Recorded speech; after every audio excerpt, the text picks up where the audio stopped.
ये तो sir export की बात की। अगर हम लोग बात करें सर्विसेज की, तो एक अच्छा खासा सेक्टर भारत का अमेरिका के साथ सर्विसेज का भी है, और एक बल्कि एक्सपोर्ट से भी ज्यादा उस पर जो है वो हमारा उसमें एफडीआई या उसमें पैसा हमारा आता है। उस पर क्या असर पड़ेगा सर? सर्विस सेक्टर पर आप क्या देख रहे हैं? अभी तो सर्विसेज पे तो कोई ऐसा टैरिफ की बात है नहीं, तो अभी तो डायरेक्टली उसका असर नहीं पड़ेगा। लेकिन अगर अमेरिका में मंदी आती है, स्टैगफ्लेशन होता है, तो हमारा जो एक्सपोर्ट ऑफ सर्विसेज है उस पर भी असर पड़ेगा। और अगर दुनिया में टैरिफ वॉर होती है तो सभी जगह मंदी आएगी, तो फिर हमारा जो एक्सपोर्ट सर्विसेज का है, जिससे हम काफ़ी पैसा कमाते हैं, क्योंकि हमारा ट्रेड अकाउंट पे तो डेफिसिट है, करंट अकाउंट में जो करके हमारा कुछ सरप्लस हो जाता है, और फिर कैपिटल अकाउंट में फिर जो हम जो कैपिटल फ्लो होता है वो सरप्लस हो जाता है। तो अगर हमारा जो ये सर्विसेज का एक्सपोर्ट वगैरह, क्योंकि दुनिया में मंदी अगर आई और एक्सपोर्ट वगैरह कम हो गया, तो उसका असर फिर हमारी सर्विसेज पे भी पड़ेगा, हमारे जो सर्विस प्रोवाइडर हैं।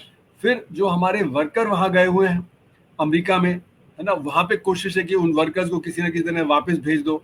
तो वो जो उनके रेमिटेंस आते थे वर्कर्स के, जिससे हमारा फॉरेन एक्सचेंज का रिजर्व बढ़ता था, तो उस पर असर पड़ सकता है। फिर ट्रम्प साहब कह रहे हैं कि जो हम टैक्स लगा देंगे जो रेमिटेंस भेजते हैं, तो टैक्स लगाने पे भी जो रेमिटेंस है उस पर असर पड़ेगा। तो इसलिए कई तरह से असर पड़ने की गुंजाइश है, पर वो अभी बहुत क्लियर नहीं है, क्योंकि वो कितना आगे आने वाले समय में असर होता है वो देखना पड़ेगा। तो ये जो हमको डेड इकोनॉमी बोला सर, और उससे आप क्या सहमत हैं सर?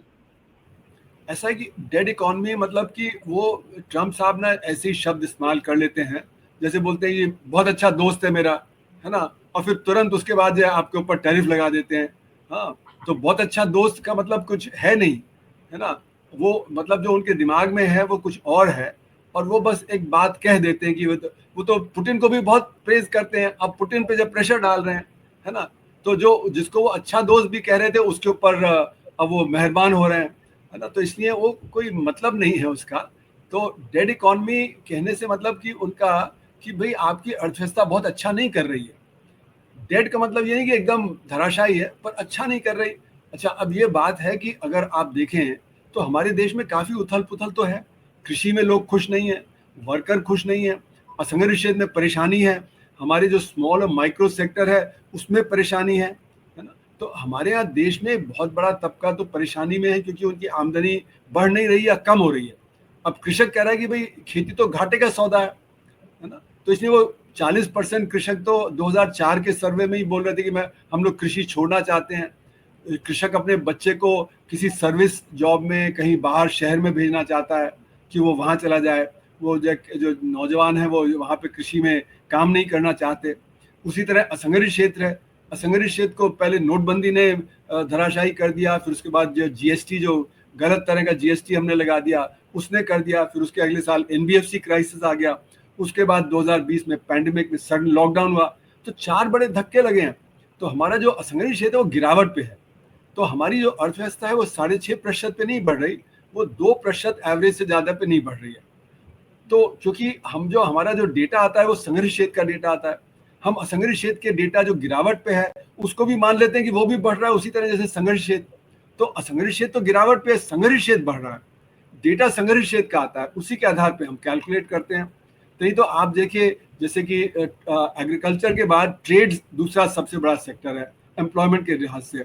अब हो क्या रहा है कि जितना ई कॉमर्स बढ़ा है 20% 30% सालाना, तो वो कहाँ से बढ़ रहा है, हम लोग नेबरहुड स्टोर में कम जा रहे हैं।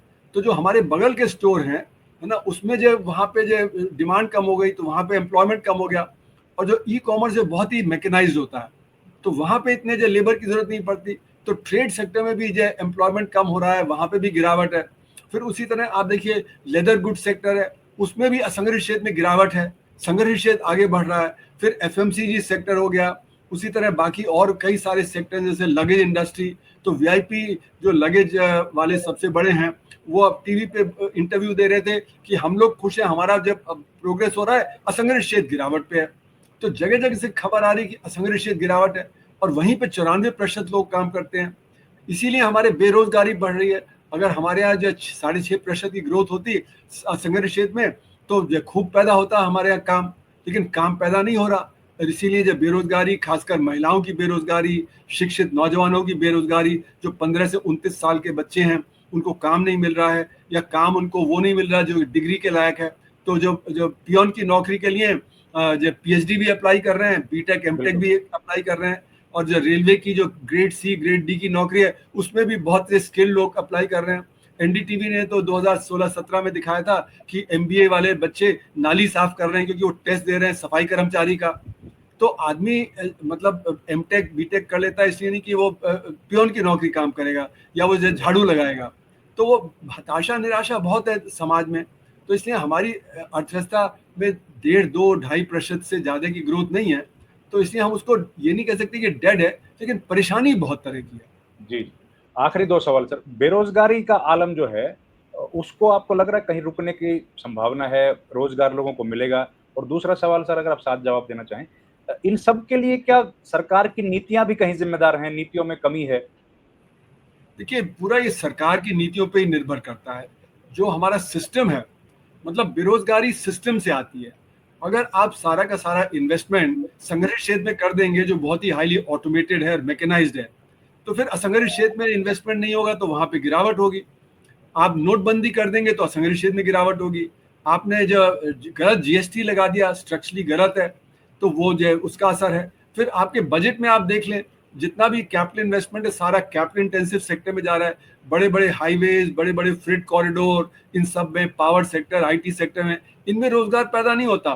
पहले सड़क बनती थी, सैकड़ों लोगों को काम मिलता था। अब वहां बड़े बड़े बुलडोजर्स, ट्रैक्टर्स और जेसीबीज और क्रेन्स, इसके साथ 10 लोग काम करते दिखते हैं।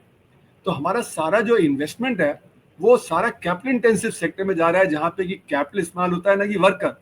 तो कहाँ वर्कर को जो काम मिलेगा, वो है रूरल एम्प्लॉयमेंट गारंटी स्कीम, उसमें कटौती हो जाती है। फिर शिक्षा है, उसमें कटौती हो जाती है। स्वास्थ्य है, उसमें कटौती हो जाती है।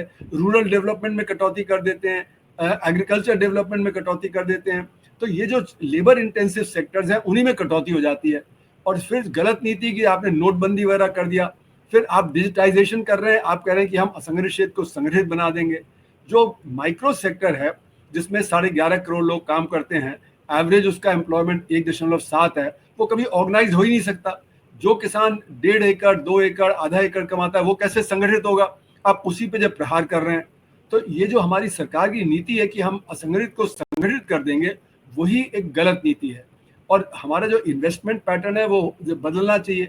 अब कृषि में भी आप देखें तो बहुत ज्यादा मैकेनाइजेशन हो रहा है। पहले आप कटाई करते थे हाथ से, अब हार्वेस्टर कंबाइन आ गए हैं। पहले आप जब बुआई करते थे हल बैल से, आज ट्रैक्टर से कर लेते हैं। तो नेचुरली काम कम हो जाएगा, तो कृषि में भी रोजगार पैदा नहीं हो रहा। तो हमारा जो माइक्रो सेक्टर है, नॉन एग्रीकल्चर सेक्टर है, उसमें रोजगार पैदा करने की जरूरत है। और उसी को हम कर्व कर रहे हैं, उसी को हम पॉलिसी के चलते हुए गलत उस पर ले जा रहे हैं। तो इसलिए सरकार की नीतियों पे, जो सरकार ने सिस्टम बनाया है, उस पर निर्भर करता है। जब तक कि हमारा इन्वेस्टमेंट पैटर्न नहीं बदलेगा, हमारा जो इन्वेस्टमेंट पैटर्न है वो इंडस्ट्रियलाइजेशन की तरफ है, वो शहरीकरण की तरफ है। शहरों में बहुत महंगा होता है। अगर आपको एक दिल्ली में स्कूल लगाना है तो 15-20 करोड़ रुपए लगेगा, गांव में लगाना है तो 50 लाख में हो जाएगा। तो जितने में आप एक स्कूल शहर में लगाएंगे उतने 20-30 आप गांव में लगा सकते हैं। तो हमारे पास साधनों की कमी हो जाती है कि शहरों में ही इतना पैसा खर्च हो जाता है, तो गांव में जो इन्वेस्टमेंट नहीं हो रहा, तो वहां पे रोजगार नहीं होता, तो पलायन करना पड़ता है। तो बड़े लेवल पे लोगों ने पलायन किया है गांव से शहरों में, क्योंकि हमारी नीतियां सही नहीं है। हम शहरीकरण को जब बढ़ावा दे रहे हैं, इंडस्ट्रियलाइजेशन को दे रहे हैं, क्योंकि उससे जो हमारा जब समृद्ध समाज है उसको फायदा होता है। वो सोचता है कि जब हमारा जो शहर में अच्छा होगा तो इसलिए गांव से जो भी थोड़ा समृद्ध हो जाता है वो शहर में आ जाता है। तो इसलिए जो शहरीकरण है, जो बहुत महंगा है, उसको हम ना प्रमोट करके हम गांव में रूरल इन्वेस्टमेंट करते, डेवलपमेंट वहाँ का करते, इंफ्रास्ट्रक्चर वहाँ पे करते, तो वहीं पे रोजगार मिलता, तो ये प्लान नहीं होता। तो ये जो हमें जो नीतियां हैं वो गलत रही हैं। वो ट्रिकल डाउन, टॉप डाउन नीतियां रही हैं, ना कि बॉटम अप अप्रोच जो गांधी जी का था। गांधी जी का था कि नीचे से, गांव से आपका डेवलपमेंट होगा तो वो सही होगा, सबके लिए सही होगा। अगर आप ऊपर से शहरीकरण करके और इंडस्ट्रियलाइजेशन करके, तो जो हमारा जो इलीट वर्ग है उसको बहुत अच्छा लगता है कि हम जो मतलब मर्सिडीज बेंज कार जर्मनी यहाँ आ गई तो तुरंत यहाँ भी मिल जाएगी, आईफोन अमेरिका में आ गया तो तुरंत यहाँ भी मिल जाएगा। लेकिन वो हमारे गरीब आदमी के किस उसका है। तो हमारी जो नीतियां हैं वो सिर्फ ऊपर ऊपर का जो वर्ग, इलीट वर्ग है, जो इंडस्ट्रियल वर्ग है, जो कॉर्पोरेट सेक्टर है, उसके लिए नीतियां बनी है। जो आम आदमी, गरीब आदमी, उसके लिए तो ये है कि वो गरीब रहेगा तो हम उसको फ्रीबी देके उसका वोट ले लेंगे। तो उसको गरीब रखें। जब गरीब रहेगा तो जो वेजेस कम होंगी, जब वेजेस कम होंगी तो जो इलीट वर्ग है उसको नौकर सस्ता मिल जाएगा। अमेरिका में लोगों को नौकर नहीं रख पाते, हालांकि उनकी आमदनी हमसे 50 गुना ज़्यादा है, क्योंकि वहाँ का लेबर महंगा है, क्योंकि लेबर को मिनिमम वेज मतलब मिलती है या लिविंग वेज होती है, बेटर वेज होती है। तो जितना वहाँ का एक वर्कर एक दिन में कमा लेता है, उतना हमारा एक वर्कर 2 महीने में कमाता है। तो आप समझ सकते हैं कि हमारा लेबर मतलब किस तरह पिस रहा है। बिल्कुल, thank you very much sir. और धन्यवाद। बहुत इंपॉर्टेंट इन्फॉर्मेशन आपने दी, आपका बिजी शेड्यूल था, उसके बावजूद भी आपने टाइम निकाला। I am really thankful, thank you so much. धन्यवाद। नमस्ते। नमस्ते, थैंक यू सर।